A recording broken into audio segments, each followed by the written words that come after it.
knowledge is bigger than us. And when we're in a creative environment, it takes us.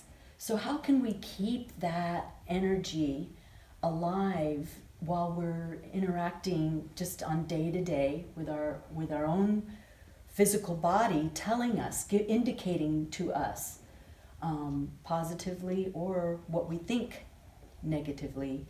How can we have a good relationship with the body? And then also how can I listen to my body that can also help me have a better relationship with self? I mean, an analogy I like to use, a comparison I like to use, is between a person and a horse.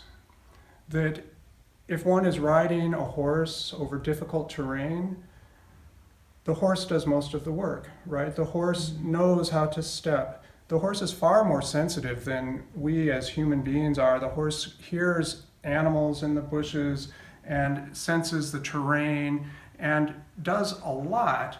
And our job really is kind of to choose a direction. And if we try to overpower the horse, we're likely to injure both of us.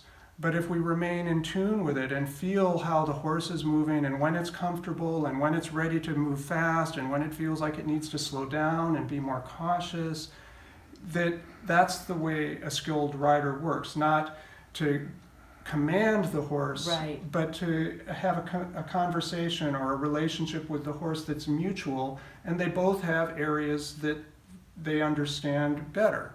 And the animal body understands certain things that our thinking mind and our higher consciousness are not as aware of.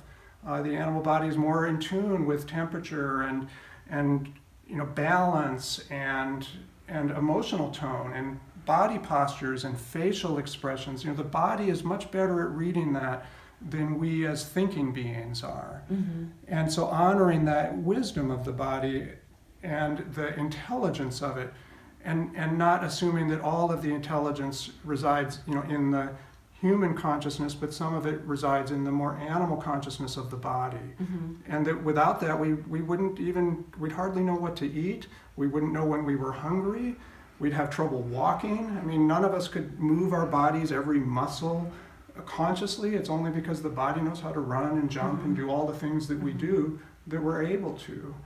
And I think all of us have had the experience where there's some kind of problem in our lives, a person who's suffering or Right. some difficulty, and Right. before we think the thought, we have a feeling in the body that tells us something's wrong. And that kind of sensitivity to the body is really worth developing, because the body is so aware and so sensitive. And oftentimes that sensitivity, I think, frightens us and we don't pay enough attention to it. And this retreat would be an opportunity to learn to pay more attention to these sensitive signals that we're getting from our bodies all the time. Thank you. And I couldn't help but think how we could decipher, how we can create that language, being the rider of the horse, to be a sensitive horse rider, sort of an equestrian approach. Because the soul will sometimes have other agendas and we don't really listen. Mm-hmm. We don't listen. And it's a real art to sit in meditation and develop that listening skill, to really listen to the processes of the thoughts and Mm-hmm. feelings, because they create a movie for us, how we project it out onto the world.